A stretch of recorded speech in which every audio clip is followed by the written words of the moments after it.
Hello, I'm your host, Tinfoil Tom, and today we talk about the real life Candyman.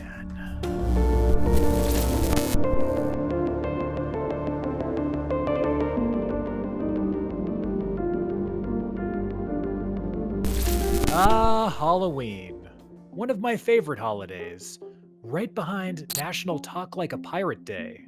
The days grow shorter, the nights are longer, a chill hits the air. The leaves change color, and talk of all things spooky is encouraged. I like to throw some confidential files on the bunker fire, grab a hot cup of joe and an Uncrustable ration, and toss some of my favorite horror VHS tapes on my home media displayable, very high-end, expensive viewing apparatus. One of my favorites is Candyman, a 1992 horror film based on a story by Clive Barker and directed by Bernard Rose, starring Virginia Madsen as a graduate student researching a local urban legend in a Chicago housing project about a mysterious killer, played by Tony Todd, known as Candyman, who appears when you say his name 5 times in front of a mirror to wreak his vengeance upon you for summoning him. As a young investigator, this film scared the crap out of me and remains one of my favorites to this day. So it was surprising to me that a top secret file labeled as Candyman, not the movie, appeared at my bunker door. Hopefully this isn't the alphabet soup agencies playing a trick, because that would not be a treat. Halloween night is a pretty special night. We dress up in our favorite costumes and go to parties, laugh and play, while the spirits of days gone are allowed free dominion to roam the earth once more. Kids get to go door to door saying trick or treat, and hope that they get the rich house that gives out the full-size candy bars. You know the ones. Those magical places that give out the real deal full-size candy bars. Not that fun-size garbage or bleh, like a single Jolly Rancher. The worst. It's the absolute worst. There is a special place in hell for those anyway, candy is the best. But for those of us growing up in the US, we were always told to, quote, check your candy. Why? I just want to tear into it. Was this some case of overly cautious parents thinking candy might be full of razor blades? Some ghoulish creature trying to hit us at our most vulnerable? A parental scheme to secretly just steal the kids' candy? Turns out, there is some truth to the Tainted candy urban legend. And a real-life Candyman actually exists. This case in particular started out in Deer Park, Texas, in 1974.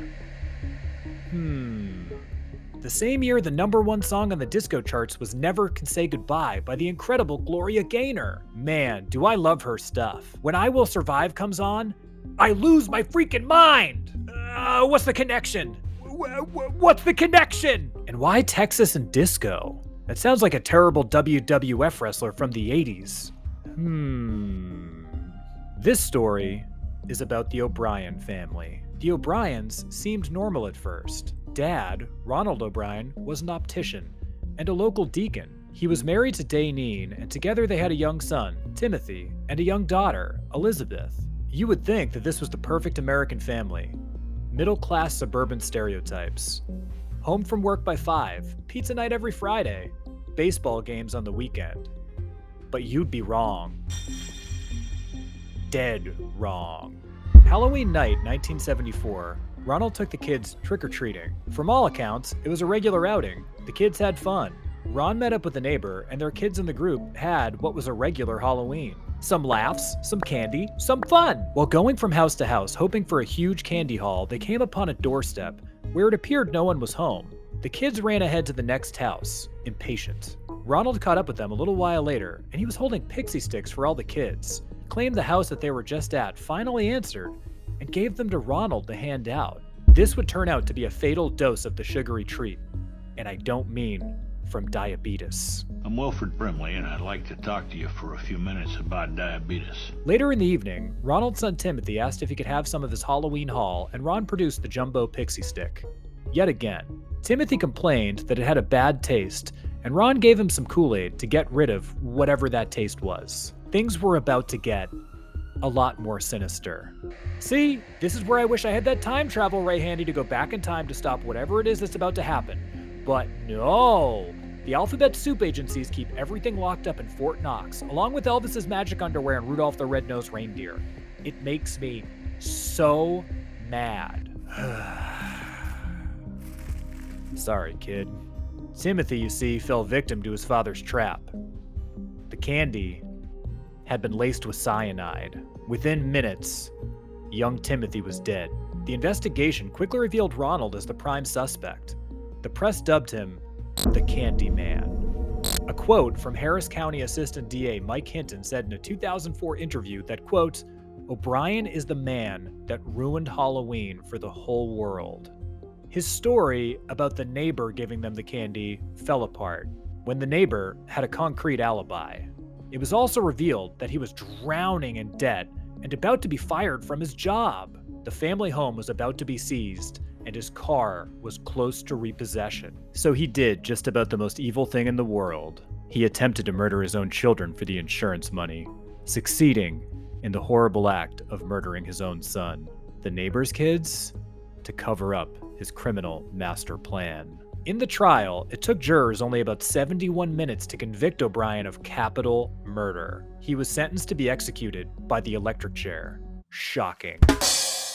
After exhausting his appeals, Ronald O'Brien's death sentence was carried out on March 31st, 1984. Crowds of hundreds of demonstrators at the jail chanted "Trick or Treat" from outside the death chamber at the monster that was the real life Candyman.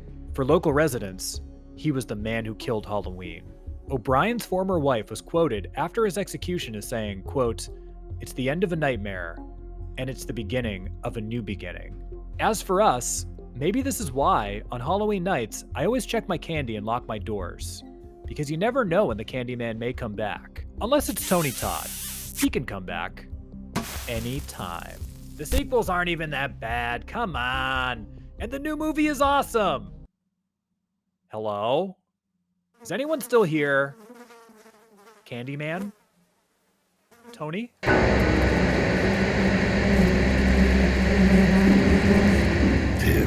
Foil time, you have summoned me.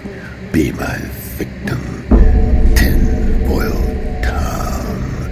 Come with me and be immortal. Ah! Candyman! Candyman! Be my victim. Pieces.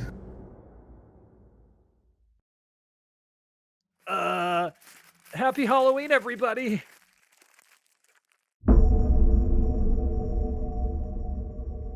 Want more truth? Every week, Tinfoil Tom presents to you the Unbelievable Mysteries Podcast. Link to that show is in the description of this video. Thank you for all the support and encouragement. It really means a lot to me.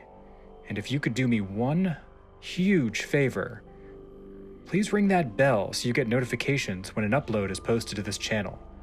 Thank you for your commitment to the truth.